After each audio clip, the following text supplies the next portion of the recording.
அந்த வில்லம்பு கொண்டு போனவர் ஒரு முயல் அடிச்சு தூக்கிட்டார். ஒருத்தர் கையில முயலோட, இன்னொருத்தர் கையில வெறும் வேலோட. முயலுடைய கெஸ்டேஷன் பீரியடும் யானையோடைய கெஸ்டேஷன் பீரியடும் என்னன்றது தெரியுமா? முதல்ல கெஸ்டேஷன் பீரியட்னா ப்ரெக்னெண்ட்டாக இருக்கிறது. ஒரு விலங்கு எத்தனை மாதங்கள் ப்ரெக்னெண்ட்டாக இருக்குது அப்படின்ற கணக்கு.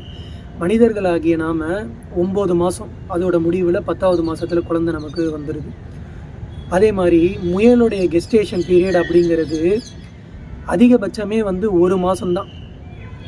ஆனால் ஒரு யானையுடைய கெஸ்டேஷன் பீரியட் அப்படின்றது 22 மாதம். 22 மாதத்தில் ப்ரெக்னெண்ட்டாக இருந்து கெஸ்டேஷன் பீரியட் முடிஞ்சு அதுக்கு பிறக்கிறது வெறும் ஒரு குட்டி தான். அந்த ஒரு குட்டிக்கு மேலே கிடையவே கிடையாது. முயலுங்கிறது நம்மளுடைய உணவில் ஒன்றா இருக்குது. அதை வேட்டையாடுனா அதில் ஒரு அர்த்தம் இருக்குது. அதில் நம்மளுடைய மனிதனுடைய பசி தீரும். யானை சாப்பிட்றதுக்கான கறியும் கிடையாது. அதை சாப்பிட்றது, அதை வேட்டையாடுறது நம்மளுடைய கலாச்சாரமும் கிடையாது.